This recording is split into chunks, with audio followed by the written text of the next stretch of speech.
Oh, you didn't know? It's time for another UFC preview show. That time has come again where we do UFC previews. It's me, it's According to Woods. You already know. All right. And by the way, No, my mic is not muted. I was just oh, razzing you. But yeah! Fuck! Connor's back! UFC 264, Dustin Poirier, Conor McGregor. Not to disparage anybody else on the card, but fuck, it's all about them. Isn't it? it basically is. It's the most highly anticipated. It's one of the most stacked cards. Just thinking about this 1 year in general. And by the way, Mr. Woods, if you can, please join the ETV Sports Twitter Spaces because this will be simulcast on Twitter Spaces and here on my Albano MMA YouTube channel. So Wow. if you just want the audio of us, if you don't want to see his great face and my ugly face, you can just go to Twitter Spaces and you can hear us. If you want to participate, you can. And it's just going to be a lot of fun. It's a lot of fun. And apparently, because I'm using a laptop, it's not letting me do the Yeah, damn thing. you can only do mobile. Oh, garbage use. Oh, garbage use. Let me get my mobile device right here, the pink and black attack of the Great Heart Foundation. Oh, and for some reason it stopped. Oh, suck. Oh, we are having. Oh, the interwebs. The interwebs are weird. But I'm going to ramble on as my good fellow Thomas Albano works out the technical difficulties. But yeah, again, I guess we should start off because it's the start time, as I was informed. We have some breaking news here. Absolutely. One card off, one fight off of the card, and we want to fill in the details, good sir. Yes. So, as I meanwhile look around here, we were supposed to start with this fight, Yaozong taking on Alen Amedovski. That was supposed to be the first fight on the Fight Pass or ESPN Plus preliminary card. That fight, however, at the very last minute, because it wouldn't be a stressful fight day without it, at the 11th hour, that fight is now officially off. I believe there is a protocol concerns. I believe it is okay, here it is from Mark Raimondi of ESPN. The UFC 264 bout between Yaozong and Alen Amedovski is canceled. COVID-19 protocols revolving around the camp of Amedovski. UFC officials told ESPN tonight's card will go on with 12 fights. Now, obviously, before we started, you and I were talking, and basically you had pointed out, but they weighed in yesterday. So I guess a test result came back positive today in Amedovski's camp, and I mean, that's going to spell some trouble now. So no fight tonight with those two. Hopefully we can get these guys rebooked. Is it Coldplay trouble or Pink's trouble? I don't know, but I digress. It's a horrible deal where you miss, unfortunately, arguably one of the biggest paydays of your life because again, Red Panty Night is upon us for all of these guys and gals. Which that I didn't mean to be sexist, saying Red Panty Night and there's female fighters on the card, but I digress. That's not my intent. Don't want to get canceled. But theoretically speaking, yeah, man, this is a weird one. We just hope the best for all people involved. Unfortunately, we try to keep it sport. Not get the rest of the world, the ways of the world kind of descending upon us, but this is what it is, unfortunately. So we just want healing to be bestowed on the affected camp. Yep, and I just got you approved as a speaker, so I believe we are officially good. We have Twitter Spaces up. We've got this stream up here on YouTube. We are good to go. Yes, yes, we are. Yes, we are. So basically what we've got here, right, is a 12 fight card, and one falling off isn't too bad, considering all of the cancellations and whatever that we've had during this COVID era, or just a weird weight cutting situation anyway. So with that all being said, you can put your speaker back on, by the way. Okay. On the Spaces. Cool. So this is what we've got here. So we're starting out the night with Zhalgas Zhumagulov against Jerome Rivera. Yes, we are. Let me bring up, actually, as I do every stream here, the Tapology page. So we're going to start off, as you mentioned, on the prelims. It's going to have to open now. I mean, I guess the first fight's going to be 6:30 now because there will only be 3 early prelims. But it is, nonetheless, Zhalgas Zhumagulov taking on Jerome Rivera. So with the height advantage is going to be Jerome Rivera by 6 feet, by 6 inches, pardon me, not 6 feet. 6-inch reach advantage as well. So if we're going to take a look at these two guys, so Zhalgas Zhumagulov, he actually is 0-2 right now in the UFC. Lost to Paiva last year, as well as a loss to Aldazi on the last Poirier-McGregor card. Prior to that, he actually had a nice streak of wins in Fight Nights Global and actually was the Fight Nights Global flyweight champion. And he'll be taking on, as we mentioned, Jerome Rivera, 10-5, who actually is coming off a big losing streak of his own. He won on the Contender Series last year against Luis Rodriguez. Got Tyson Nam in his UFC debut, ended up losing that. Lost a decision to Francisco Figueiredo in January. And actually came back a month later, I guess on a short notice, and got knocked out in 26 seconds by Ode Osborne. So, do you think this is loser leaves town? Yeah, no, how could you not have that kind of looming overhead? And, you know, it's kind of apropos that this is going to now start off this auspicious fight card because this is, I mean, never say die. That's kind of like the Young Bucks on the being the elite, right? The don't stop, never say die. This is this because, you know, you've worked your entire career to get to this echelon of the UFC, and now it could be stripped from you. So, man, you know what? It's either going to be, I don't know, because they're pretty evenly matched in terms of acumen. I want to say if it goes to a decision, it's going to be our good guy Zhalgas, right, the Kazakhstanian. Now, if it's going to be a KO, which I believe Jerome Rivera is capable of, because I don't think he's going to submit this, you know, kind of Dagestani Russian Federation dude. I think it's going to have to be a KO, and it goes by way of that. If it ends any other way, if it ends in submission or what have you, or eye pokes, because we've had a litany of those in the last couple cards, then that happens. But I say it's either it's going to be a unanimous decision, Zhalgas, or a KO for Jerome Rivera. I should hope so.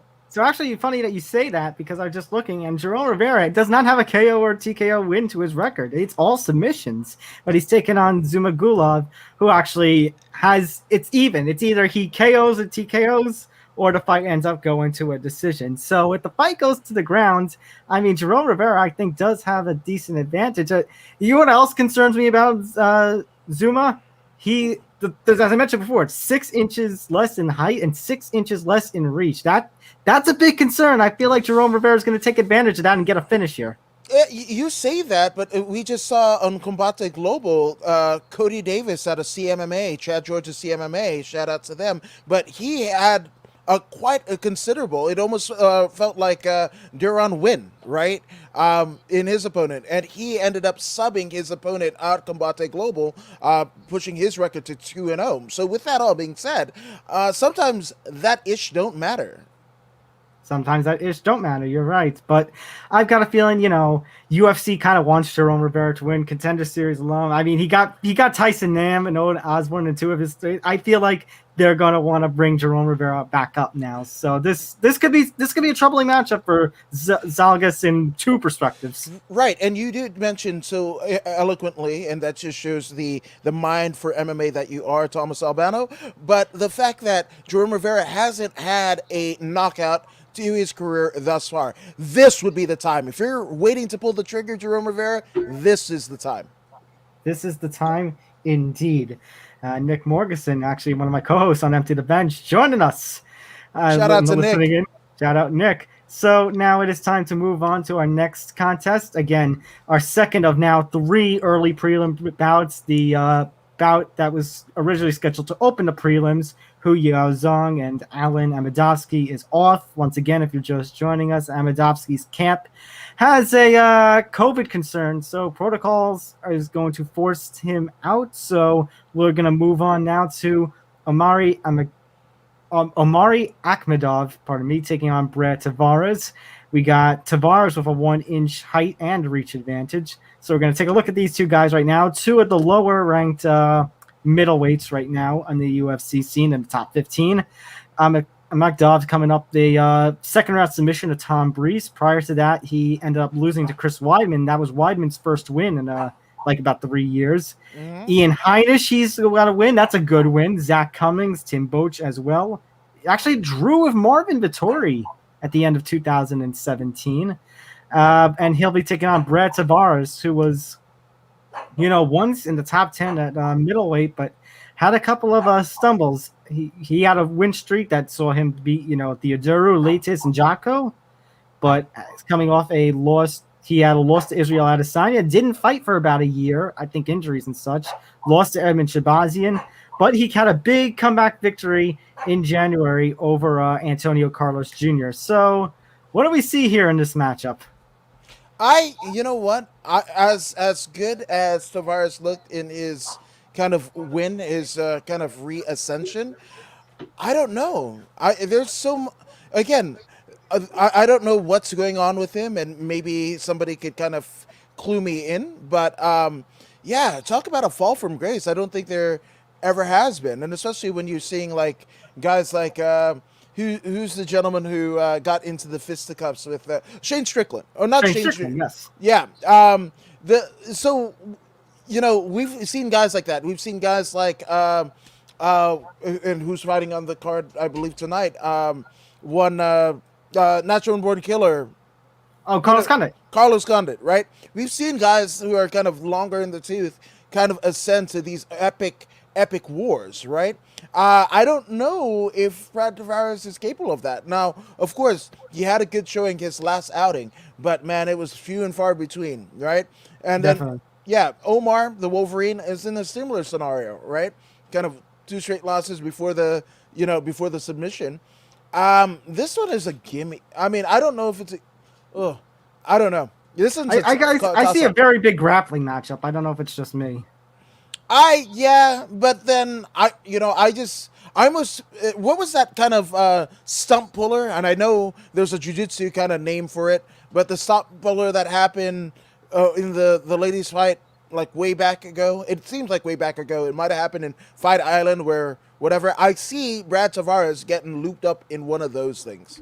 It's just going to be a weird predicament for legs, and I think that's what's going to be the better of Omari to Brad Tavares. I think Ahmedov he's got it.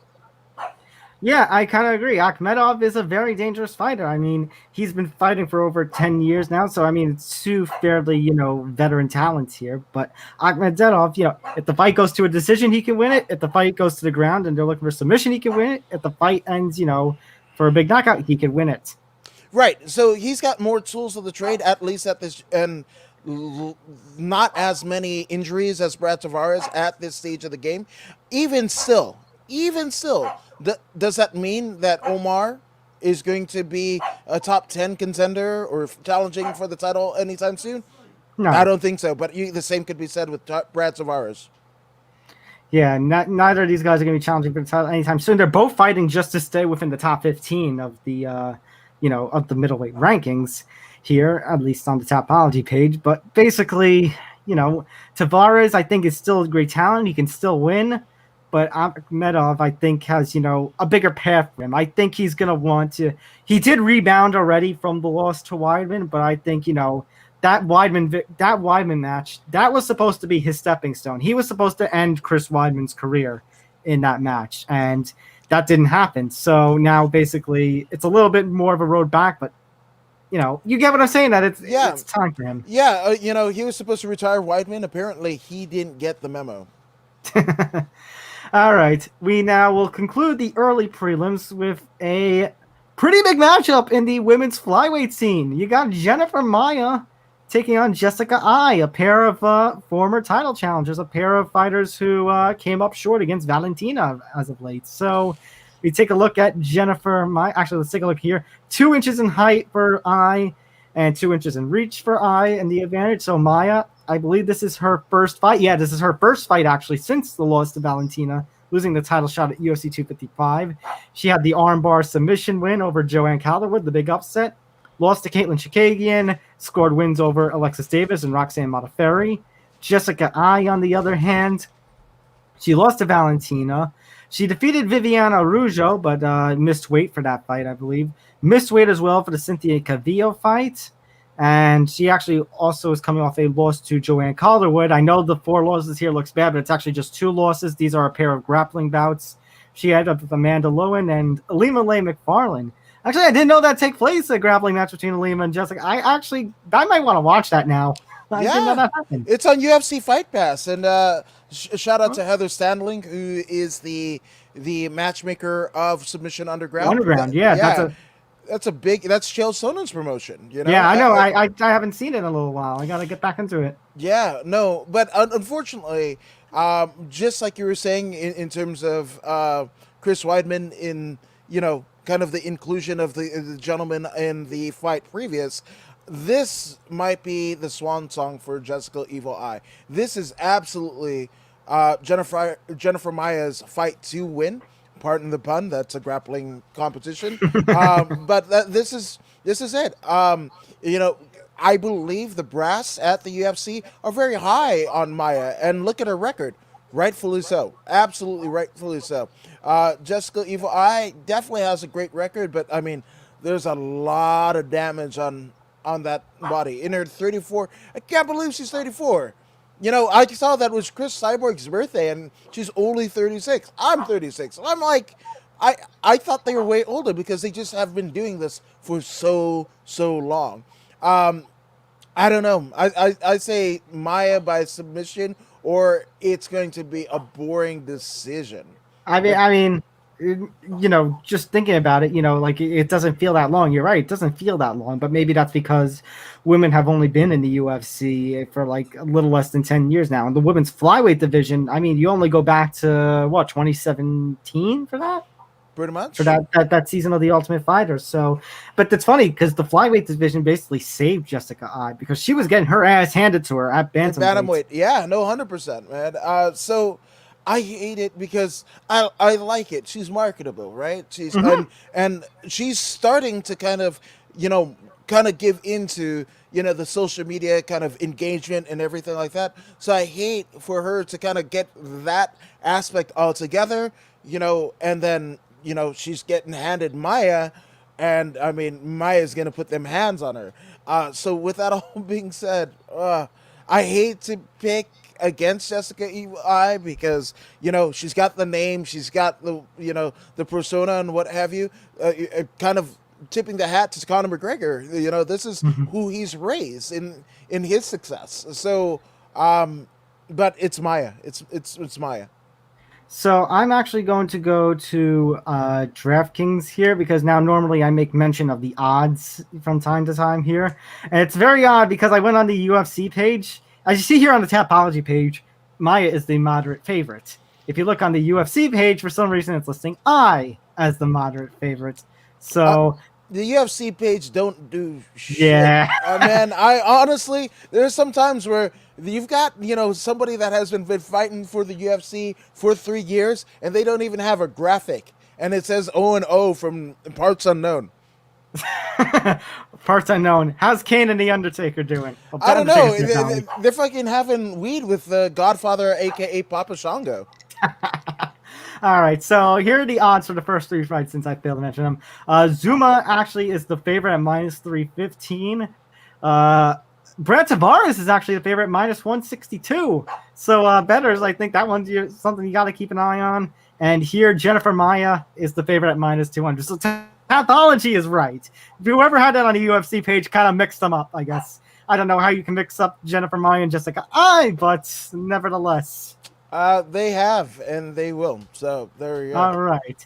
So now let's talk about a fight. Well, let's get into the televised prelim portion of the show, which you can see on ESPN.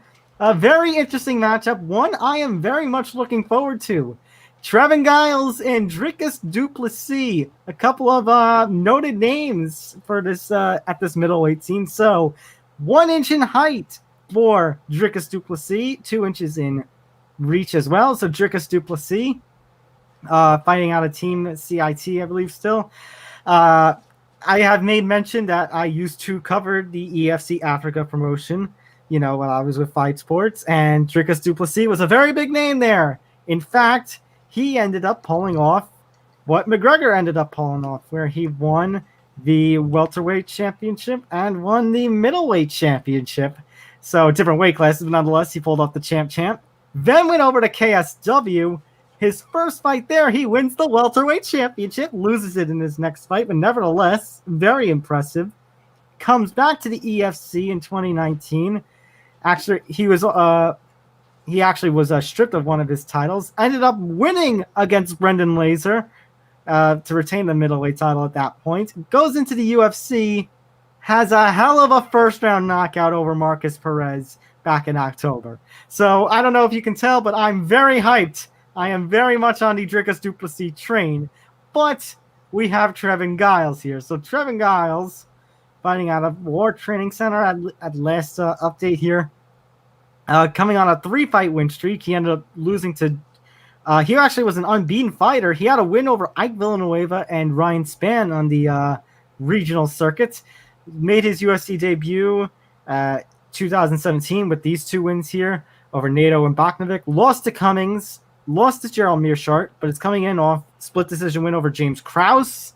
Very controversial. We remember that very infamous UFC 247 card. And actually, I believe Krause should have gotten the win on that one.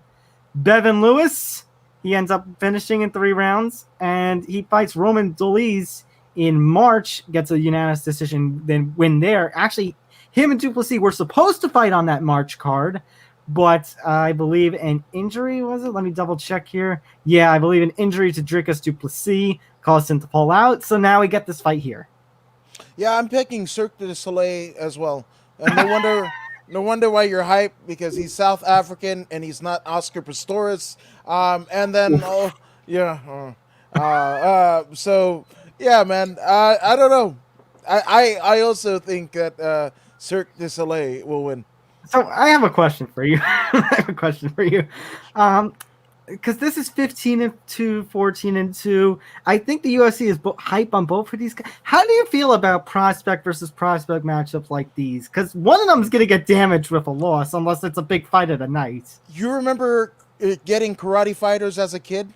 Yes. Okay. You remember you liked both of them? And sometimes there were one in the packet that you didn't really like, but you knew they had to do all the cool shit that you wanted it to do, that you saw in the damn commercial. You had to make them fight each other, and one was going to get chipped. This is pretty indicative of Dana White's version of the Karate Fighters. One of these guys is going to get chipped, and you know what?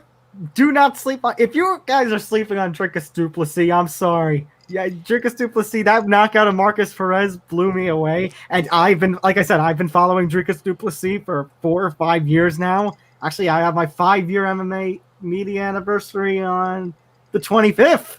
So cheers. I've been following since then. He's one that you need to watch. I mean, how old is he anyways? He's 27. He's only 27, and he's been impressing like he has. Do not sleep on this guy. Nope, don't sleep with Dricus du Plessis. Or else you'll get a disease, like the first person on the card. I'm not saying that.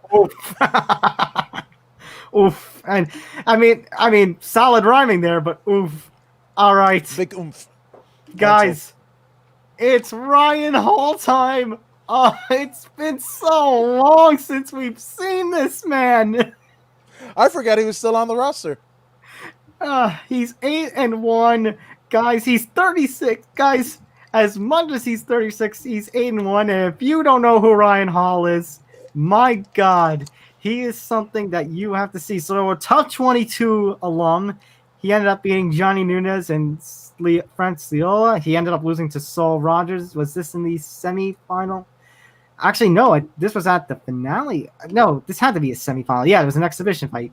He ended up fighting Artem Lobov in the finale, however, ended up getting the win and won that season of The Ultimate Fighter. I believe it was an injury fill-in. He then fights Gray Maynard, gets a unanimous decision win. He doesn't fight for 2 years. And he gets BJ Penn, and he submits BJ Penn with he was one of the I guess started the meme of the Omari roll and getting that heel hook on BJ Penn. That was fucking awesome. And then he ends up fighting in July. In July 2019 rather, gets a decision over Darren Elkins. And ever since then, he just has not fought. He was supposed to fight Ricardo Lamas twice last year. Obviously, in one, the coronavirus decided to shut down MMA for a little while, and then Hall ended up getting hurt. And then he was booked with Dan Ige this past March, and he was forced to withdraw from that as well, which, I mean, that's a matchup, a very interesting matchup. I'd like to see him versus Ige. But nevertheless, he gets Ilia Topuria. And you know what? You're talking about how impressive Ryan Hall is. Ilia, he's also fairly impressive, 10-0. He has how many submission wins to his credit? He has 7 submission wins to his credit.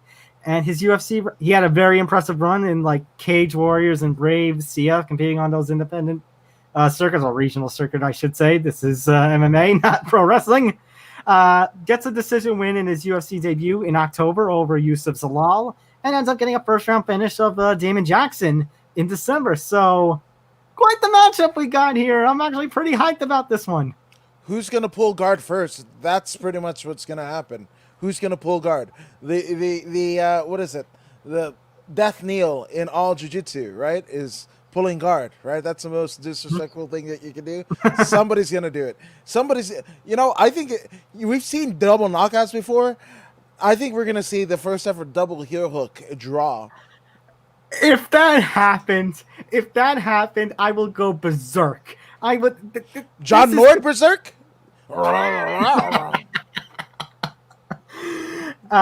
Man. But this, if you are a fan of grappling, if you are a fan of submission underground, fight the way, this is the match you need to watch. Yeah, this man. Is going to be the match out of this whole card. Yeah, it's pretty much.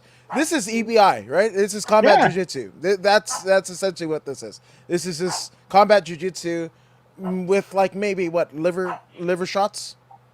Well, let's face it. I think whoever gets the first submission attempt here, is going to end up pulling off the victory, and it's just a matter of who's going to get it. I don't know. That's a toss-up here. If I look at the betting odds, which, by the way, Dricus du Plessis is a -118. So if you really are sleeping on that train, you might as well get on it now. Ilia Topuria is actually the -235 favorite. I think that's a little steep. I think this one should be more even. But I guess they think the layoff, all the layoffs that Hall has been having, but nobody wants to fight Ryan Hall. Yeah, and you are assuming that in this 2-year kind of sabbatical that he hasn't been training. He has. Like and again, yes, he's 36, right? 38? Yeah, 36. Okay, so, but that's how many years that he hasn't really had the damage of his shin, right? Got to be upon him. So I mean, I understand Aaliyah's still 24, but you'd think, obviously, yes, younger, faster. Yeah, that's why I kind of want to lean towards him. But you know what? Ryan Hall has how many years of jiu-jitsu training? So high level jiu-jitsu training. And this is a case, and I don't miss. Pardon me if I'm wrong, but in jiu-jitsu, when we're solely talking jiu-jitsu, and this is going to be a jiu-jitsu match, maybe not so much on the UFC record. It's an MMA match, but with how these guys are with jiu-jitsu, age is only a number in jiu-jitsu. Yeah, man. Helio Gracie rolled until he was 80, so I'm just saying. So, keep an eye on Ryan Hall. Hey, bettors, once again, this is another one you might want to keep an eye on. I wonder, I don't know if I have the little props in here. No, I don't. I just have the match. I want to see what a ends in a submission prop is. Not even picking a winner, just ends by submission. Yeah. Because there's plus money on that. You may as well, bettors have a field day with that one. That's cool. And then the winner faces what's his face? Who's Smart Paul Harris in I don't know Quintet or some shit. Oh God, just make sure he doesn't hold your limb for too long. Hey, I mean those two guys as well. So even Steven is what I'm saying. All right, we move on now to Niko Price and Michel Pereira. Another interesting matchup. Another matchup between two guys that the UFC, that are little higher level prospects. At least the UFC would like to think that. We look at Niko Price here. Let's take a look at the odds first. Niko Price, a plus 150 underdog. Michel Pereira, minus 186 favorite. Height advantage, 1 inch on Pereira, but 3 inches in reach for Price. So let's take a look at the hybrid as of late. So the hybrid, he ends up losing to Abdul Razak Al Hassan in just 43 seconds at UFC 228. Kind of halts a little bit of momentum he's been going. He's been fighting since UFC 207. His only loss before that was against Vicente Luque. Not a bad loss. Tim Means a win. Decent. Big veteran talent. Jeff Neal, not a bad loss. Lost. Oh no, he won. He defeated James Vick with the big up kick. Probably still one of my favorite finishes from 2019. Absolutely impressive. He gets booked against Salikov and Luque again, but COVID decided to make its way here. He ends up fighting Vicente Luque at UFC 249. Ends up losing because the doctor decides to step in, but I believe Luque was winning that fight regardless. And then he fought Donald Cowboy Cerrone in September of 2020, the majority draw, which he celebrated for some reason.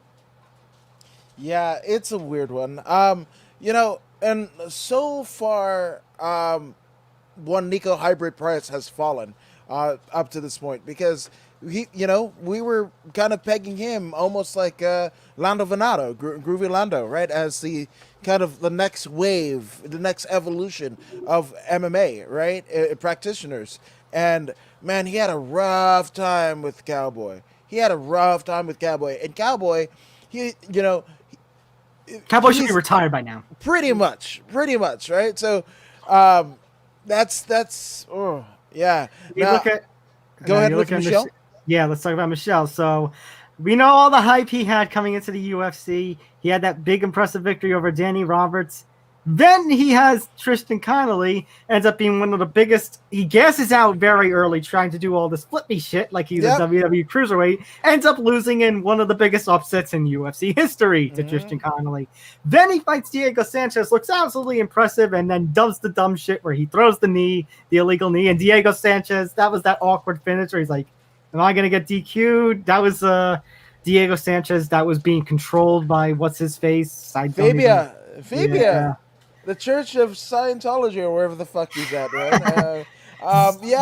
But Michel he got the third round submission of Salim Imadaev, and then he ends up getting a decision win over Chaos Williams. So he's coming in off those 2 wins.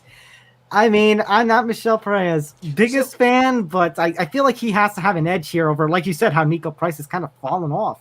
Yeah, man. You know what? This is a coin toss because both. Again, even if these two win, right? Either of them, Niko Price wins, Michel wins. Are they going to be top level contenders? Are they going to be even selling out fight nights? Right? Exactly. So this is a case of get damaged goods. This is before you hit the bathroom when you go to the grocery store and you see all of the damaged produce. And they're like 70% off. That's these two. I believe the UFC still has stock in Michel Pereira, and they still want him to win. I guess that's why they're setting him up with Price. But I said, I'm not Pereira's biggest fan. Well, the gas is too damn high on the gas pumps, and the gas is too high when he gets his cardio is Michel Pereira. That's one thing that Niko Price doesn't have a problem doing. But I think there's a lot of miles on Niko Price's body, even though he's a hybrid. That hybrid might be put out to pasture. All right, so it looks like we're agreeing with Pereira there. And now we move to the featured prelim of the evening. Carlos Condit, the natural born killer, the former interim UFC welterweight champion, taking on Max Payne, Griffin. Again, I like this card. I am liking what they are really doing here. So we take a look at the side by side, 3 inches in height for Condit, and they're actually very even in reach. So we take a look first at Max Payne Griffin, 17-8. He's coming off a pair of finishes against Ramiz Bramiage and Kenan Song. The Bramage win was that nasty ear injury.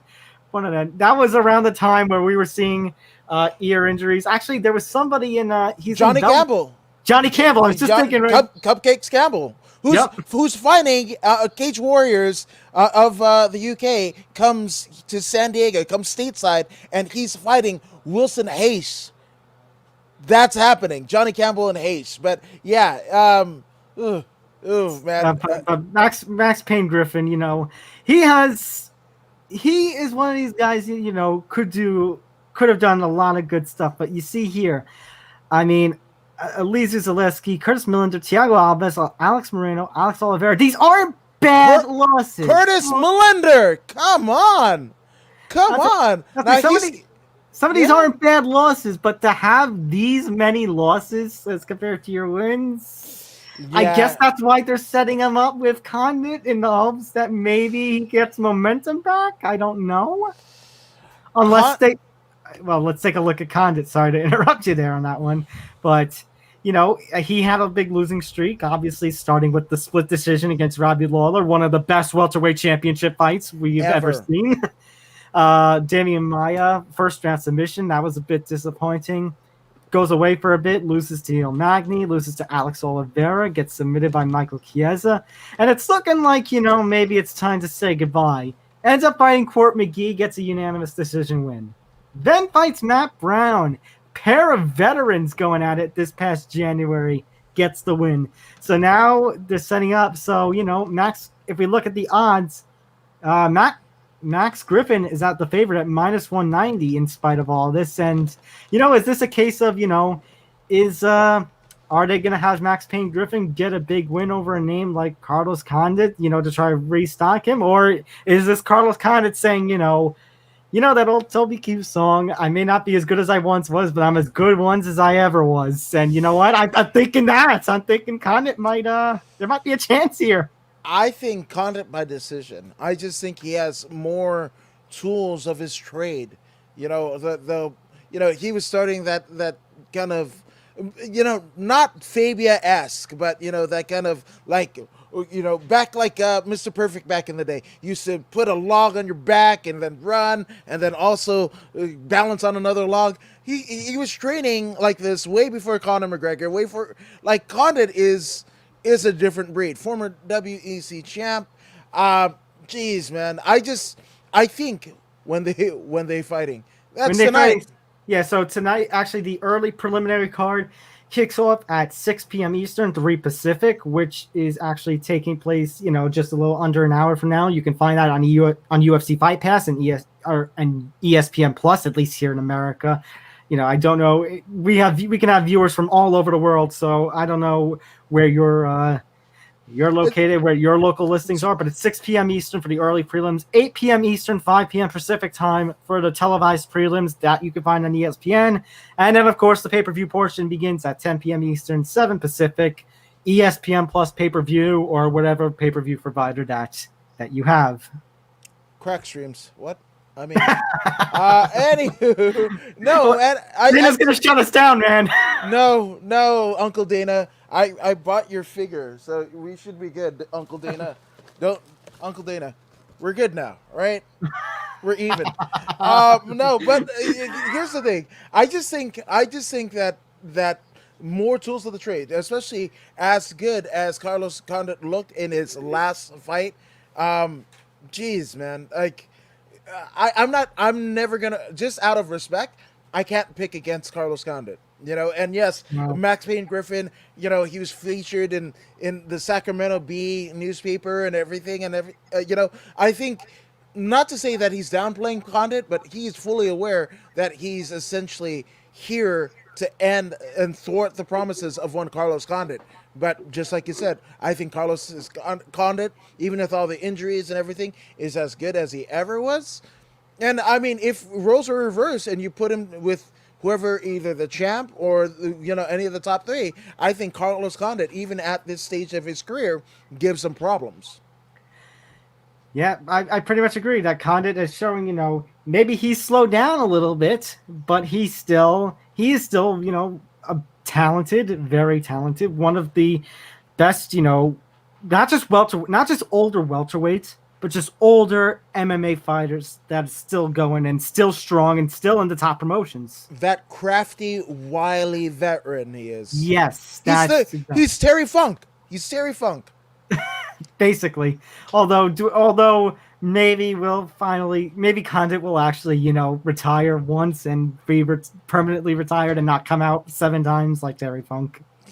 That's true. Forever! I love how we are on the same wave. I'm just saying.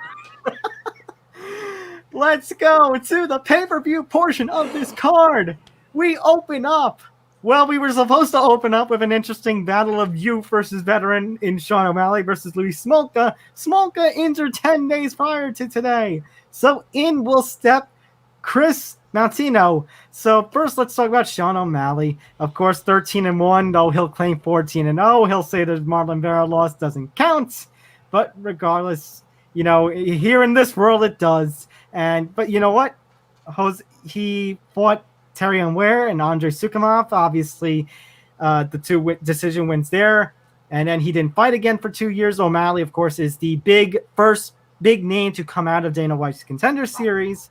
He ends up not fighting for 2 years after March 2018 because of USADA and because of that foot injury he suffered in the fight with Andre. First round finish over Jose Quinones at UFC 248. Impressively knocks out Eddie Wineland in one of the best knockouts of 2020. Then he loses to Marlon Vera. Mm-hmm. He returns in March at 260, taking on Thomas Almeida. He gets the win, didn't finish until the third round. Almeida is tough, but, he isn't the Almeida of 2016, so little concern there. But he got the draw against Kris Moutinho, who is taking a big step up. Actually, Kris Moutinho fought, and I actually did a small piece on him along with a bunch of other writers of our MMA prospects, our Octagon Oracles for this week. Go check that out. CES veteran. He has fought a lot for CES. Actually challenged, as we mentioned, Johnny Campbell. He fought Johnny Campbell, lost to him, and he fought actually Tony Gravely for the Bantamweight Championship, UFC fighter. Ended up getting finished in that one. But he actually fought outside of the CES for the first time back in May. He took on Andrew Salas, got a third round submission. And then, of course, not much later, but it's only been about a month or so, he gets the call to fight Sean O'Malley. Now, I said this in the Octagon Oracle piece. Kris Moutinho, I want to feel, because I like to feeling this ever since I joined MMA Prospects. When a prospect is joining UFC, I want to be hyped. I want to be hyped like I was for Dricus du Plessis. I want to be hyped like I was, and the likes of Niko Price and Max Griffin arrived. I can't feel that way with Kris Moutinho because he is an all-around fighter. I give him that. But man, is he being thrown to the wolves in his first fight. You know what? You remember Joe Soto versus TJ Dillashaw? I know. I watched that pay-per-view. I was very impressed by Soto. Okay. And you remember, like WWF back in the day always had that kind of moniker of anything could happen in the WWF. Well, this is the fight business, right? Anything could happen. You looked at Kris when he was doing the media press day. He didn't look out of sorts, It's weird. Well, no, to go on. It's weird because in the stare down and everything, the ceremony, he looked like he was in a trance. Yeah. But that's it. But he's got a good fighting spirit. That means, so I'll give him that. Right, but no. If he looks like he's in a trance, that's fine, right? Because that's what you need to focused. kind of thwart O'Malley's whatever the Sugar Show is to not be subscribed to that channel. But by the way, you should be subscribed to Empty the Bench. But I digress. And according to Woods. Yeah. And Tom Albano MMA. And Voodoo in the Woods. Hell yes. I'm just saying. But here's the thing.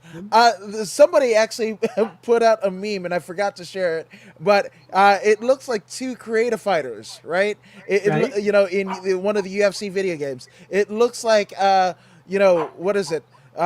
Joaquin Phoenix's Joker versus the guy from 30 Seconds to Mars. Shoot. That guy, Yeah. whatever that guy's name is. I think he must have. You're talking about the singer, or Yeah. Jared Leto? Yeah, Jared Leto. So we're taking Sean O'Malley is the Joker of Joaquin Phoenix, and Chris Morono. Moutinho? Yeah, Moutinho. Yeah, Moutinho. He's more Jared Leto Joker. In yeah, so that's what we have. But the calmness that Chris, on this big stage showed, when the press was, kind of asking him questions, not really knowing, and you could see there was like this feeling out process of the press because the press didn't know too much about him, Right. And whatever. But Like I said, he's only fought out of the CES one time. This is only gonna be his second fight outside of CES. right, but he didn't look out of sorts. And Right? again, No, you're right. With that stare down with O'Malley, also didn't look out of sorts, right? He's not subscribed to the Sugar Show. I think that right there, right? Because I think Cheeto Vera didn't subscribe to the Sugar Show. I'm not saying Sean O'Malley isn't a great fighter. I'm just saying there's something. He's almost fighting the Sean O'Malley that we know of the Dana White Contender Series. That's Chris right now. That's it. I mean, I'll give you this. I look at the odds, and Sean O'Malley's a -1,000 favorite.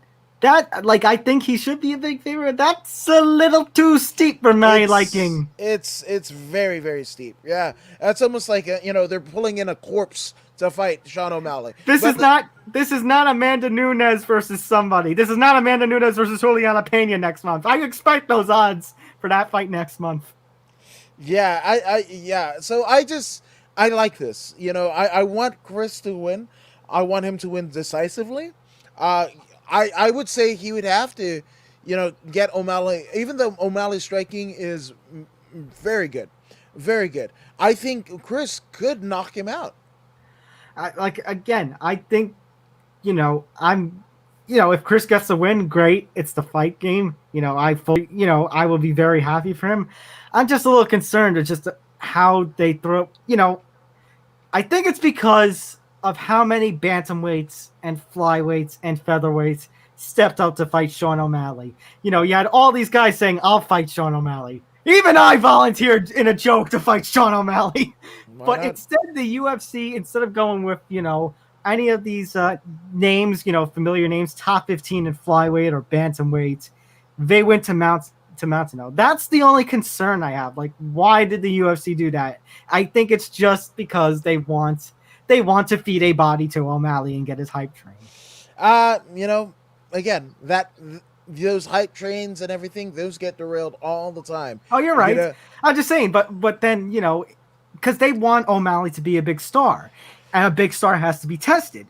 Why not fight one of these guys who are stepping up and saying, "I'll do it"? I think Moutinho. This couldn't be. I'm not saying he's not. I'm not saying he's not. Right. No, but this couldn't be a better scenario for the UFC because the people that dig Sean O'Malley, I don't think that they don't dig Chris Moutinho once they hear him talk or what have you. Right. I think he's got something. He's got this intangible factor to him, right? And it's getting featured here. So I think, the Sugar Show, like, let's say if Chris wins, right? And guess what? They just shift gears and they go with Chris, right? In the same way that they went with Sage Northcutt or Ronda Rousey against Amanda Nunes. Like, and there's a litany of other scenarios. Hell, Sean O'Malley could go into this like Luke Rockhold with the Bisping fight at UFC 199. I was there that night at the Forum where the titles changed hands. My goodness, right? I think Sean O'Malley is overlooking him. I think he's fully aware that the UFC bought him a body, and he's going to show it. But again, that incremental kind of lapse of judgment. I think. Oh no, I understand what you're saying, but I think it's also partially not just O'Malley overlooking. I think it's in part the UFC also fearing. They want a body. They don't want to throw him in with a Merab Dvalishvili or a Cody Nope. Stamen, because they know Cody Stamen or Merab Dvalishvili, especially Merab Dvalishvili, is going to destroy Sean O'Malley. Hell, Stamen, even Stamen has Stamen will- fallen. Yeah, Stamen has kind of, up and down since he first came in. He had that horrible tragedy right. befall of his family. But even But that's still, the thing, Stamen would have been. I'd say, not saying Chris Moutinho was a bad fight or a bad matchup. I'm saying that Stamen versus O'Malley, that would be an appropriate matchup, because O'Malley was flirting with the top 15, and Stamen is ranked number 14 right now. But the UFC's, here see no evil, hear no evil, speak no evil. Oh, but Dana says we don't fix fights, right? That's fucking illegal. Yeah, illegal. Boo. Boo. I nearly pressed backspace on the studio, so I almost exited out of the studio here for a second. I would have carried it. But, oh my gosh. Irene Aldana versus Yana Kunitskaya. Man, oh man, oh man, oh man. I think, ladies and gentlemen, we have a weight miss. I'm sad I don't have the It's Always Sunny in Philadelphia. I mean, the Curb Your Enthusiasm you sound here, because that I would play that for this. We have a weight miss. Irene Aldana weighs in at 139 and a half pounds for a bantamweight fight. she's a featherweight. Oh dear. She's a featherweight, by God. Well, now it has to be a featherweight. Jesus. I don't know. Hey, we've Are been you saying saying that to you. because she's from Mexico? I see what you did there. I did not. I didn't intend that. But hey, the UFC, as we've criticized the UFC for not caring about a women's featherweight division, that this is a missed opportunity. Yeah, no, 100%. And then get fed to the lion that is the lioness, Amanda Nunes. Either way, sacrificial lambs, either one of them. Yeah, good. 3 inches in height for Aldana. Their reach is about the same. So Irene Aldana, Miss Robles, of course, she comes off. She wins 4 of her first 5. Actually, no, she ends up having a very bad start, wrong foot again. The UFC, Leslie Smith, Caitlin Chukagian, not the worst of losses. Ends up winning 5 of her next 6. Ketlin Vieira, Vanessa Milo, Betch Correa. She has the loss to Raquel Pennington, which was a split. Then she gets COVID. Then she loses to Holly Holm, and now she has missed weight. So, a little bit of a she's hit the rough patches on the journey, and now she's taking on Yana Kunitskaya, who you want to talk about getting thrown to the wolves in your UFC debut. Kris Cyborg in a title fight. She had a scare. She did have a scare in that first round that maybe she might pull up a submission or something, but Cyborg quickly said no. This is my title. But and so She became Dikembe Mutombo. No. And let's see, wins over Landsberg, Renault, Julija Stoliarchenko, and she also has a win over Ketlin Vieira. I think these are the only 2 women who have beaten Ketlin Vieira. Yeah. What, Thomas, in terms of statistics, right? Just off the top of your head, what is the ratio? I'm not actually asking the ratio, but the ratio is pretty high on people who have missed weight and then come out with the victory, yeah? Yes. Yeah. And by the way, for the odds, this is a pick'em fight. Oh, you pick them. Which one do you pick? I mean, I feel really bad for Yana Kunitskaya. I mean, this is the second straight time she's fighting somebody who has missed weight. But I mean, on the flip, you're getting paid. You're getting paid extra, especially if you win. That's some good money. Well, as good of money as you're going to get from UFC contracts. And a Connor card. And a Connor card, very much so. Yeah, so this is a big opportunity for Yana Kunitskaya, because if she wins, maybe she does become the next one to get fed to the wolf. That is the lioness, Amanda Nunes. But Irene Aldana was on a very good roll, and I think facing just slightly better competition. Not even by much, like this much. Like you gotta really zoom in on the microscope. Is that she was on a roll? On a roll. A dinner roll. The reason why she's swinging at featherweight.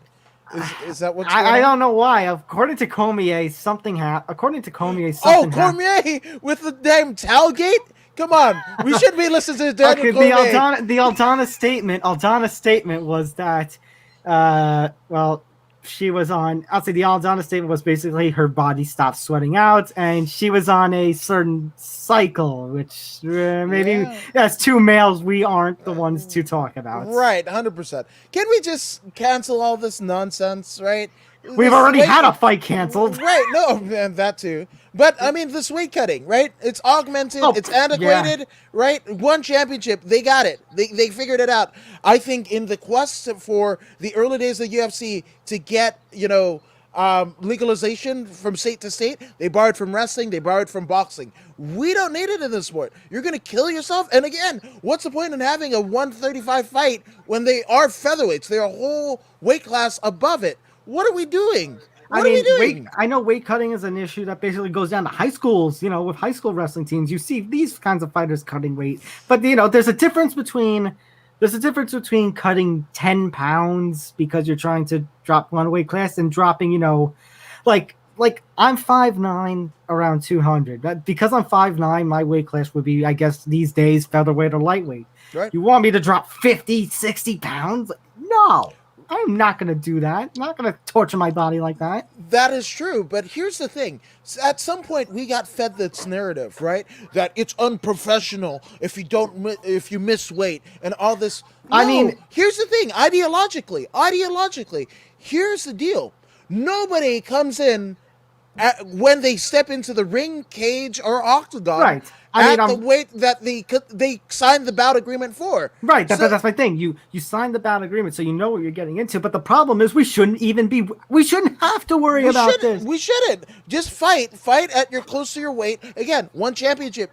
You can't pull the wool over our eyes because the veil has already been lifted. There is an organization, arguably the biggest organization outside of the UFC, that is doing it and doing it well, right? And it's the betterment of the long term. I mean, right. Look at we don't know exactly what goes on with the water and the weight cutting, whatever's going on. But I will tell you, and okay. I was talking to a black belt, arguably one of the first black belts under Jean-Jacques Machado as a female, right? And she was telling me, who was working for the California State Athletic Commission, pre-COVID, they're going to start to do one championship style hydration test here in California. Now, I'm for it.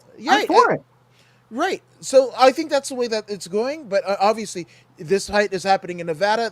There's a lot of states that are, no offense, New York State Athletic Commission. Ooh, No.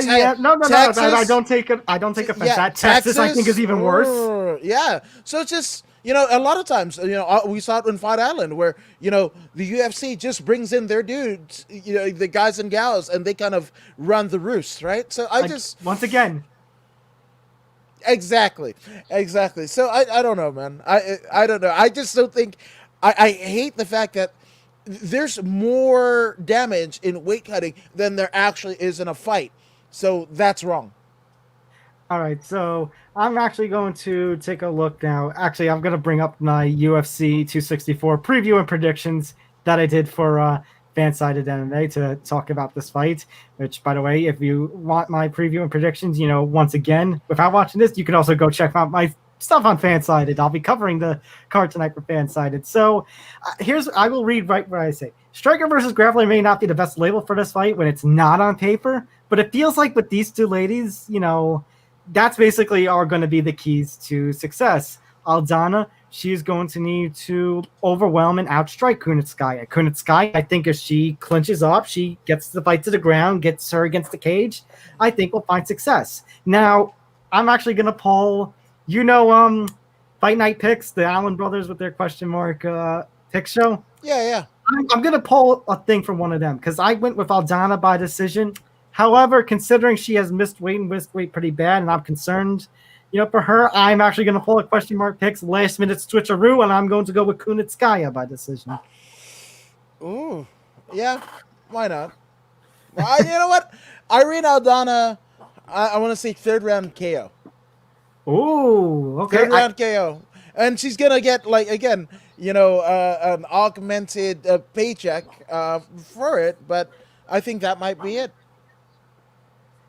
All right, we take a look now at Tuivasa versus Greg Hardy. We're getting very closer now to the main event. I know, I'm sorry, but we do have to talk about Greg Hardy. So let's talk a little bit about Tai Tuivasa. So Tai actually 3 inches for Hardy. I mean 5 inches in reach for Hardy, 3 inches in height for Hardy. I don't know what these two guys weighed in. I think it was like 261 and 263 respectively. Whatever it is, they're both close to the 265 limit. I fear the day one of them, somebody misses 265. I will be very sad if that happens. So Tai Tuivasa, once upon a time, there was a big, keep your eye on this guy. Rashad Coulter, Cyril Asker, Andrei Arlovsky. Lost to Junior Dos Santos. That's not a bad loss. The guy Ivanov survey Spivak, on the other hand, that killed his momentum. He beat Stefan Struve, but Stefan Struve's now retired. In fact, Stefan Struve, he came out of retirement for a fight or two, including this, and I think that was a bad mistake by Struve. Oh, yeah. And then he gets fed Harry Hunsucker and beats him in 49 seconds. So, Tuivasa, not the best of momentum. He definitely doesn't have the physical attributes that Greg Hardy has. But let's take a look at Greg Hardy's UFC career. So, he makes his professional debut on the Contender Series twice, gets less than a minute knockouts, got a less than a minute knockout on Extreme Fight Night on the developmental deal. His UFC debut ends in disaster and a disqualification against Alan Crowder. Gets Dmitry Somakov, whatever that fight was. Defeats Juan Adams, whatever that fight was. Ben Sassoli, Inhalergate. Then he fights Alexander Volkov a month later. Spanked. Not even a one-sided decision loss. So one-sided spanking loss. Gets Yorgan De Castro, and people thought that, I don't know why people thought Yorgan De Castro was going to beat Greg Hardy, but for some reason they did, and Greg Hardy ends up taking a decision win. I have the same body type as Yorgan De Castro. I don't like his ass either. He fought Maurice Green, got a second round win, and Maurice Green's on the UFC. Fought Marcin Tybura, had a strong start, gasses out, and Tybura gets the win. And now look at Tybura. He's actually, I think, he's either top 10 or just shy of the top 10 in the heavyweight division. He's having a good run. So here's what I said on Fansided. Yes, I am very well aware that Greg Hardy has the physical edge in this fight. Yes, I am very well aware of his power. However, look at the level of competition they were facing. Tai Tuivasa, I just mentioned. Andrei Arlovsky, Junior Dos Santos, former UFC heavyweight champions. Tai Tuivasa, what's his record in the octagon now? 5-3? Not too bad. But Greg Hardy, you know what they are doing with Greg Hardy? When a new WWE superstar appears back in the day, you fed him constant jobbers. Remember when Vladimir Kozlov debuted and he fought, Shawn Michaels' cousin Matt Bentley in his first fight, and then he just got, Mollywop. and he just got jobber week in and week out. That's what they've been doing with Greg Hardy. Because if you notice the couple of times where he faces actual competition, Alexander Volkov, again, spent. Marcin Tybura, gassed out, completely had nothing. Tai Tuivasa, maybe he is not in the level that, he's not on the level of Junior Dos Santos or Marcin Tybura or Alexander Volkov. But you know what? He's far from the Henry Huntsuckers and the Yorgan De Castros and the Dimitri, whatever their names are. So for the UFC to be pairing him with Tai Tuivasa and Greg Hardy, I hope they realize they're setting Greg Hardy up. It could be a success or it could very well set up disaster for this man. Yeah, double knockout. I want the double knockout. First off, Greg Hardy, he's a piece of shit, okay? And you might be reformed piece of shit, but you know what? Guess what? Cosby's out, so I want you get fucking KO'd. That's it, man. That's my fucking hands of justice. Okay. Fuck the Cosby, fuck the Greg Hardy. But also, as somebody who is half Fijian, I'm Polynesian, Melanesian. This fucking Tai Tuivasa shui bullshit. Fuck you, man. You're setting our people back. What? We're supposed to be fresh off the boat and whatever? Now every time I go out drinking with friends and everybody, people are like, hey, pull your fucking flip-flop off. Let's put a fucking Modelo in it and let's spit on it and whatever the fuck. You can't even put a Modelo in a fucking flip-flop, folks. I'm just saying. I'm just saying. I'm kind of hot. I want. You really are. I know. Yeah, I want a double KO, a la Pride. Yeah, I want a double fucking KO. I want both of them. No man to go further in their career, but I also don't want them to walk out of the cage on their own So here's what I'm gonna say. You know, I know everyone's going to be picking.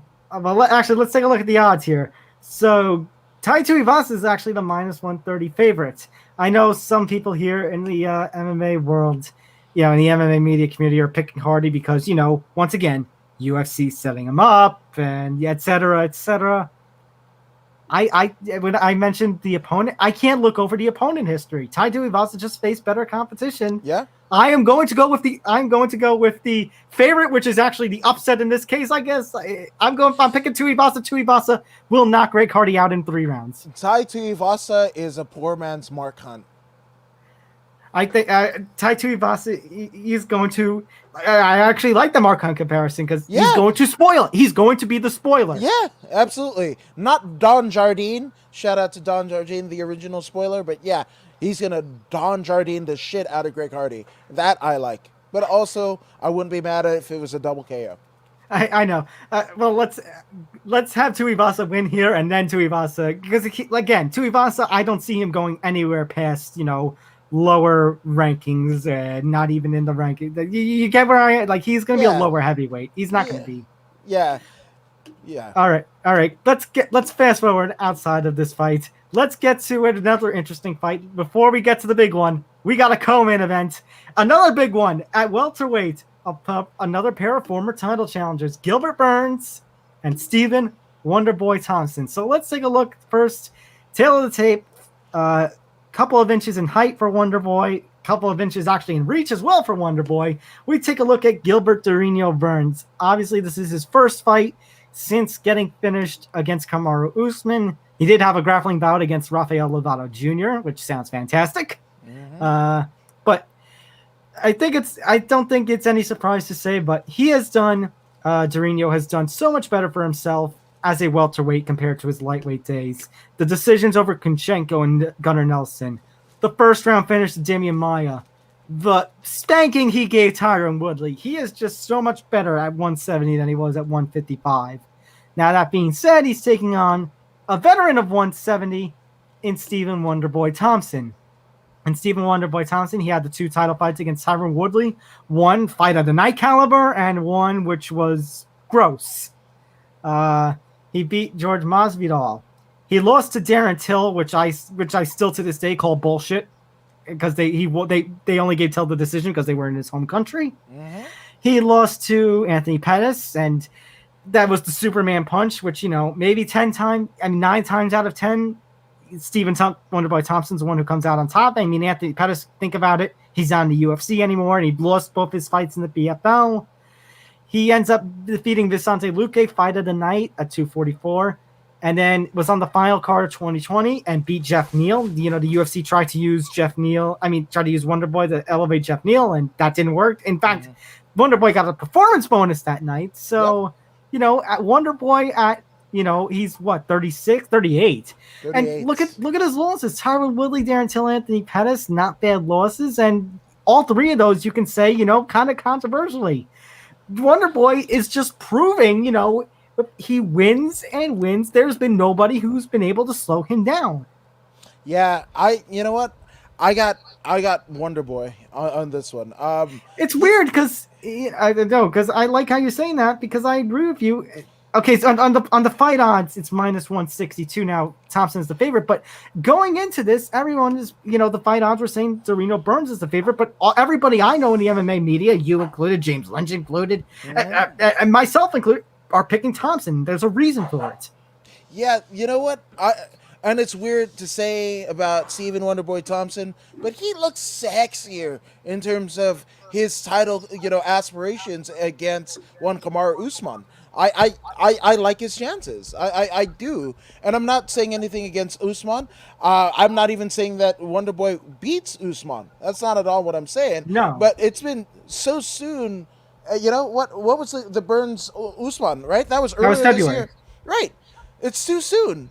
I don't think that there's been so much improvement in Gilbert Burns' mindset or fight acumen, fight IQ that would thwart the champion or wrestle away the championship from one Kamar, the Nigerian Amir Usman. I'll do you one better if we're going to talk about the welterweight title picture. If we're going to talk about that, the UFC should actually be hoping Stephen Wonderboy Thompson wins, because let's face it, the next Usman fight, the rumored title defense is going to be a rematch with Colby. I'm not so interested in that because we just saw it.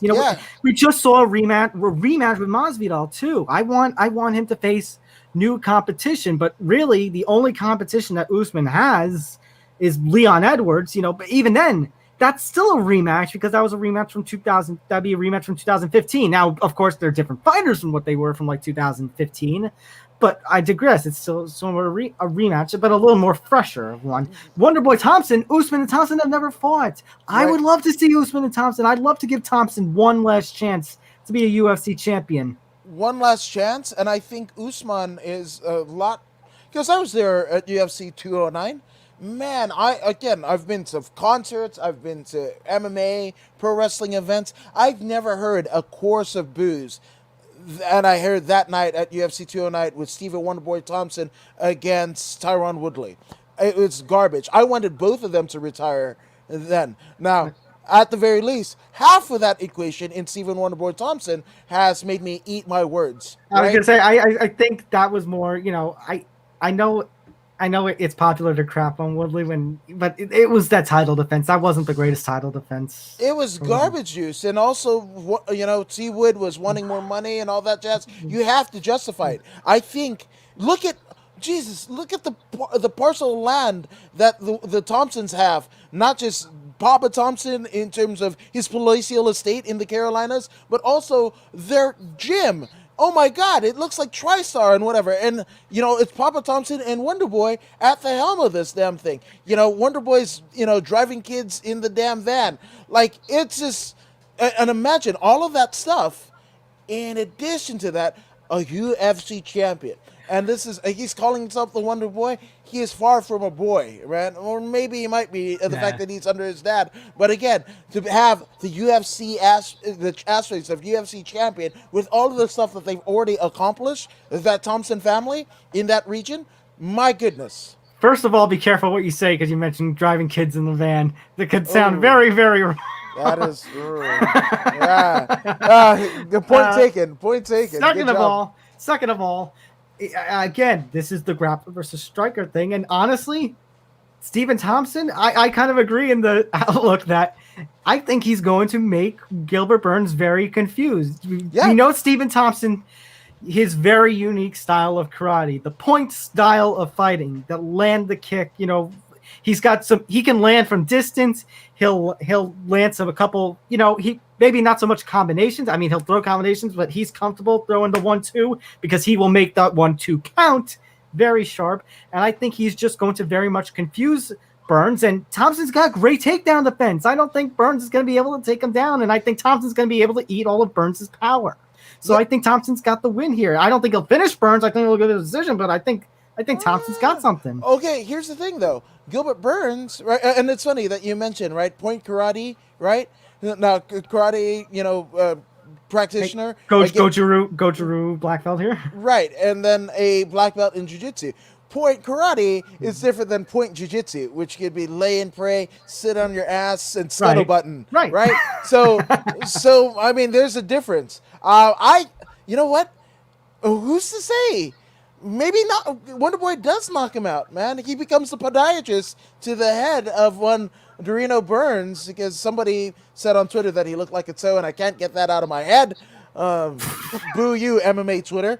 But with that all being said, I think it's Thompson's fight. And again, Gilbert Burns has one KO in his record. You know who that's against? Usman. No, Maia. I thought you meant knockout loss. No. Knockout. Knockout victory was against Damian Maia, yes. Right, exactly. So that's just like the best of the worst. You got an aging Maia, also a jiu-jitsu like wizard, but, long in the tooth at this particular point of the career when they met. But yeah. I was going to say, and I think the UFC is kind of set in on, the Covington rematch with Usman, but what I would rather see is Thompson get a win here, Usman fights Thompson, and Burns fights Covington. Those are fresh matchups. We can't stick with the rematches. Can Thomas Albano for UFC matchmaker? I know you've got McMaynard and the whole deal, but I mean, Thomas Albano, just put your welterweight division. Let's go. All right. Speaking of rematches, main events, and here we go. Let's talk about it. We have got a little less than 15 minutes. Let's talk about Dustin Poirier, Conor McGregor 3. I don't think we even need to go into the details. I mean, they're just about even physically. We know the story. Conor won at UFC 178 when they were featherweights moving up in the scene. Conor goes on, beats the champ. Dustin Poirier becomes an interim lightweight champ. Falls just short of Khabib, but everybody loses to Khabib. They get the rematch in January. Dustin gets the second round finish, and here we are. Yeah, no, I want you to lay it all out because I think I'm going to go on a bit of a rant here. All right. Well, if we're going to go on a bit of a rant, all right, let's go through quickly. So Dustin Poirier, we go through. Let's see this win streak. So obviously he loses to Conor. He moves up to lightweight. Carlos Diego Ferreira, Yancy Medeiros, Joe Duffy, Bobby Green. He loses to Michael Johnson, but that was the Michael Johnson where that had a lot of hype around him. Jim Miller, Eddie Alvarez, Justin Gagey, Anthony Pettis, Max Holloway. Lost to Khabib. Everyone lost to Khabib. Dan Hooker, Conor McGregor. Conor McGregor, meanwhile. And I think we're going to go on the same rant if I'm going in the direction that we're going. All right. He wins the featherweight championship of the world by, he beat Seaver. He beat Chad Mendes for the interim. Jose Aldo for the undisputed. The 2 fights with Diaz. Eddie Alvarez to become the champ. Goes to fight Floyd Mayweather. We don't see him in an octagon again for nearly 2 years after that lightweight title win. Gets spanked by Khabib Nurmagomedov. Doesn't fight again for over a year. Defeats Cowboy Cerrone in like 40 seconds. We don't see him for another year. Loses to Dustin Poirier. So let you go with your rant first, because I've got a feeling we might be on the same page here. Okay. Khalid sang a song about the milkshake brings all the boys to the yard. Conor McGregor is the fucking milkshake. Everybody in MMA, whether it be us reporting, photographer, what have you, fighter, coach, whatever, he has raised the level of the sport, the optics of the sport to the pop culture masses, right? In a way that no one else has before or since then, right? We're talking about a guy. What was the Mark Henry pink suit wearing fucker say? He hasn't won a fight since fucking Barack Obama was president. Let me clarify that. He hasn't won a meanuful fight. He beat Cowboy Cerrone, but Cowboy. We just said it earlier that Cowboy should be retired by now. Right. But here's the fact of the matter, right? They're still talking about Conor fucking, as a they never removed his ranking. They never stripped him of his luster, even in the 2 years that he was out. Why? Because there's fucking money in Conor. He is it. The reason why this whole fucking thing about Poirier and his wife, and you know what? I think it was wrong when Conor mentioned about Khabib's wife and her as Natal. Mm-hmm. I thought that was a lowbrow, not good, right? But here's the thing. It was... the stuff that he talked about, what was it, Masvidal, and the stuff that Colby talked about, Usman and shit. Like, all of this shit is true. The shit that Conor said about Khabib, having, stuff with the Chechenian leader and the Russia, it's all fucking true. It's all been true. He has been true. And again, the reason why we give a shit, there's no titles on the line, right? And this is arguably the biggest UFC buy rate in history. It's going to be Fightful's reporting. It's going to be projected the second highest gate in UFC history, just missing UFC 205. Okay, right. But why is that? It's because Conor, a guy that only has beaten fucking Cowboy Cerrone. Absolutely. Right? But that being said, is he going to win this fight? Doesn't matter. Doesn't matter.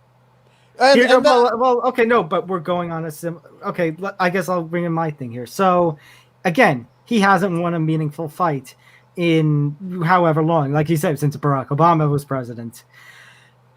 The thing about Conor is, he is Conor. He is the UFC's money making machine. So, his boxing, is still good. He's still one of the most powerful guys, you can face. Obviously, he's going to come after you in the first 5 minutes. That Conor's still there. Maybe not to the level of the 2016 or 2015 Conor, but the Conor is kind of still there. I don't know if I can say the old him is back in attitude. Yes, I don't know about Octagon side here, but now something that you said, does it matter? And I think that plays into Poirier's favor.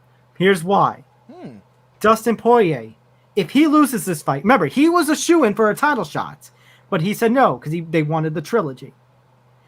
Dustin Poirier, if he loses, he's not out of the title picture completely, but he'll need to win an additional fight or two to get to that title shot. Dustin Poirier is taking a big risk. Conor McGregor, let me ask you something. Wait, let me ask Conor McGregor. If he loses this fight, but his next fight they book the trilogy with Nate Diaz, you watching it? Yeah. If they book Conor McGregor versus George Masvidal, you're watching it? Yeah.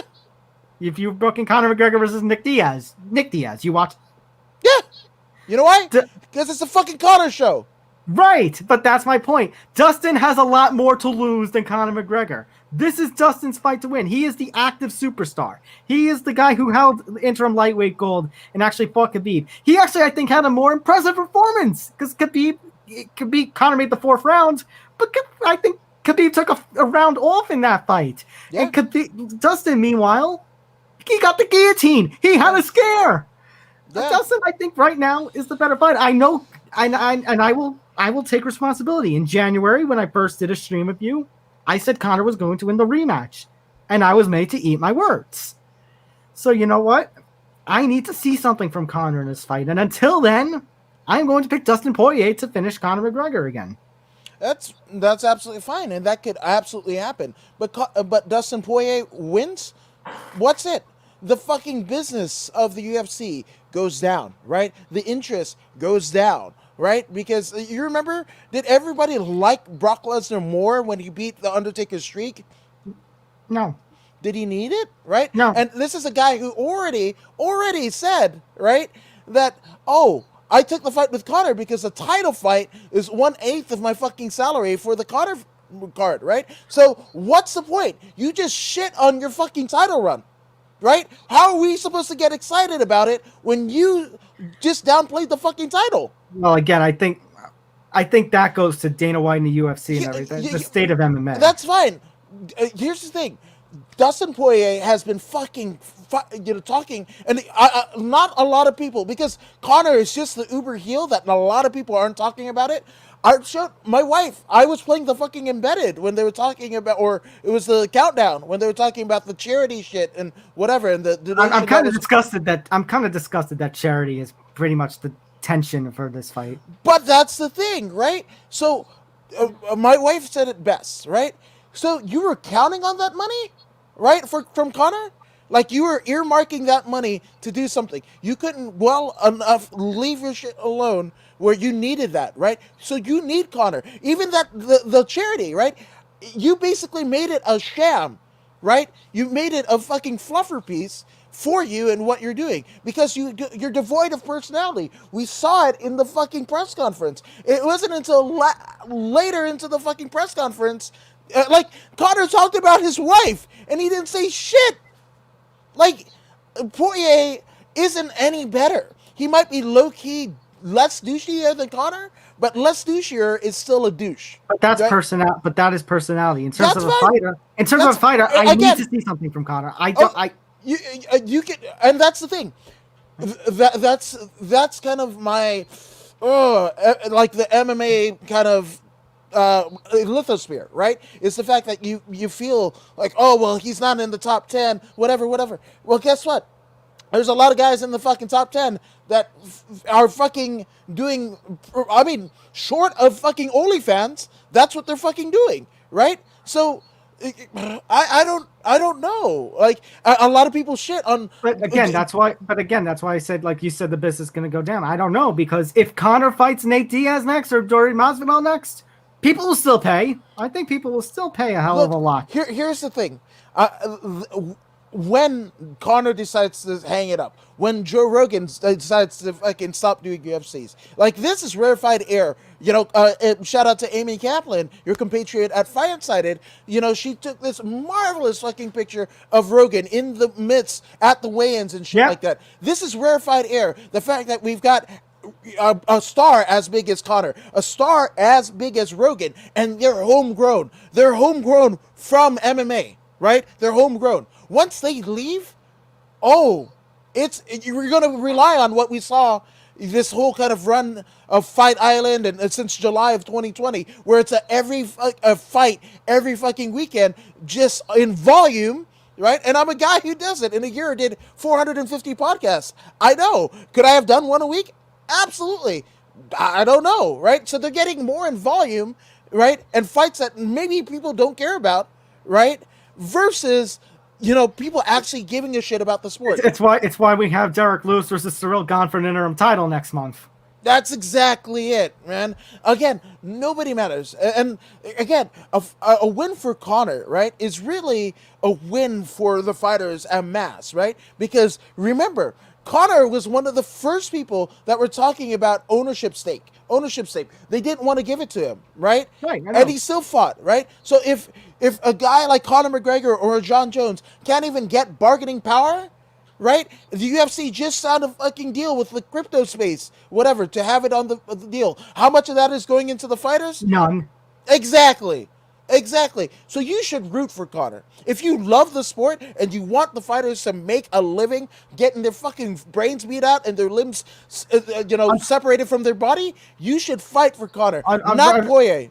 Unfortunately, I think, about what you're saying about the fighter pay and everything. Unfortunately, I think like last year, if we couldn't get like a fighters union or helps for the fighters after last year, and especially when Conor McGregor and John Jones and Masvidal were giving Dana the middle finger, that tells me we're going to need government intervention, unfortunately.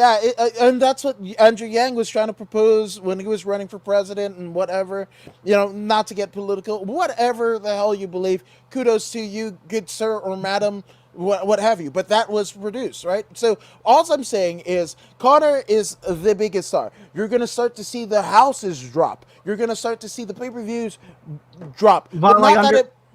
No, I was going to say, while I understand, in terms of taking all that out of the equation just to fight, we haven't seen Conor get a meaningful win in 5 years. If he doesn't show something tonight... And it doesn't matter. Right. Poirier with the win over Conor, with the legitimate, the linear fucking title, will headline a fucking fight night at best. But I think if Conor loses, his only thing is going to be gimmick fights, the trilogy with Nate. Not saying it's a bad thing. I'm just saying that's the reality. Mayweather, again, you set the bar. Like again, every fighter, whether it be MMA or not, right, has a debt of gratitude because you know what? Conor got eyes, much like Floyd in boxing. I'm not trying to write off I'm not trying to write off what Conor did for the sport. Conor did a hell of a lot for the sport. Yeah. I'm just saying the reality is of a fighter. Poirier wouldn't have a hot sauce if Conor didn't start a proper 12. Like you're not. Yeah. So again, you could be a fucking top 10 fighter all day, every day, all that shit and whatever until the next top 10 and they reshuffle the deck and nobody will give a shit about you. I mean, look at. What's his? Mark Coleman was the UFC champion. They're taking care of him, right? No. So what does it all mean? That's what I'm saying. The whole legitimacy and everything's a farce, right? So if you're going to be farce, at least be okay with it. Conor McGregor, that's it. I'm just saying, like, hook, line, sinker, I'm in for the Conor show. The reason why we have a Sugar Sean show is because of Conor McGregor. Like, and again, he ripped from wrestling, whatever, but he is the biggest star. Ali did it too. Right? Floyd did it too. Mike Tyson. This isn't anything new. We're not reinventing the wheel, folks. Right? Conor McGregor, win, lose, or draw, is the reason why this fight is happening. This is the reason why Kris Moutinho, right, is fighting, right? Because Sean O'Malley didn't want to miss a fucking Conor card and also didn't want to get his ass whooped getting in contention. I think it's weird. I think it's just, because you mentioned about them putting on, so many fight cards a year because, just to get this one or just to try to make what they could with this kind of fight in a year and stuff. It's a thing. It's a weird thing with the UFC because on one hand, they know that a Conor fight is money. On the other hand, they say nobody is bigger than the UFC. And after he goes, like the CM Punk promo, the wheel will go on. Yeah, no, but that's the thing, right? We'll never have Dana. We'll never have women in the fight in the UFC. There's 4 divisions, and arguably those are headlining pay-per-view cards, right? Amanda Nunes will probably draw a better buy rate as champion, even though everybody at this juncture in that division, 2 divisions, I'm sad that Valentina and Amanda aren't getting their chances of main eventing. But I know the reality is. But I know the reality. Yeah, absolutely. But it still garners more eyes than Poirier on top, right? Poirier is a transitional champion at best, and he's not going to be fighting for too much longer, right? He has the hot sauce and whatever, which I think has taken a dive. Are they selling as many bottles as Proper 12? No. He's a picky backer, and that's the deal. He kind of figured it out late in the game, just like the press conference. The press conference was no greater indicative of Dustin Poirier's personality and whatever. He's late in the game to everything, right? He might be a hard worker, hard fighter and whatever, but don't be that, right? And nose to the grindstone and everything like that, but also try to call yourself a businessman, right? The fact that you dissuaded yourself from the title picture to fight Conor again, right? Again, you're talking out of both sides of your mouth, and a lot of people haven't, because of their hatred of Conor, haven't called him on the carpet for it. I think needs to happen. So again, win, lose, or draw. You couldn't. Dustin Poirier couldn't draw a dime or couldn't draw a five if he was wrapped in shit. That's it. Win, lose, or draw. Dustin Poirier will never be he will never make the money that Conor McGregor is making. He will not have those pay-per-view buys. But at the end of the day, Conor McGregor. No, but at the walk away. That's what I would love for him to. I want him to walk away if he's really. But at the end of the day, Conor's talking about how he wants the lightweight belt and the welterweight belt. He's not going to get it because he is going to get knocked out tonight. That's my prediction. He can get knocked out, and again, the reason he beat Cowboy Cerrone. Nowhere near the top echelon of the division at this juncture in 2019 through 2021, right? And we're still talking about Conor title as a possibility. So again, it doesn't mean shit, man. It doesn't. This pound for pound, it's all hyperbole. I know. It's not fair, but that's the reality. None of it is, but that's what I'm saying. It's just like, again, everybody has a debt of gratitude to pay. They should be laying flowers at Conor's feet and whatever, and making sure that Joe Rogan still stay on board, Endeavor keeps Dana White and whatever, because they 3 are the biggest stars that the UFC has ever produced. And once they go away, as does the vigor that UFC is riding right now, that goes away with it. All right, we have been talking for way too long about this. Everybody, actually, the early prelims are just starting, so everybody go enjoy. Thank you again, Gordon the Woods. Follow him, subscribe to him. Thank you so much again, sir, for joining me for another monthly pay-per-view preview. Hell yes. Again, it's time to empty the bench and let's get our fan-sided MMA on. Let's go enjoy UFC 264. So until then, I'm Tom Albano, and until next time, which I guess will be next month for 265, until then, take care.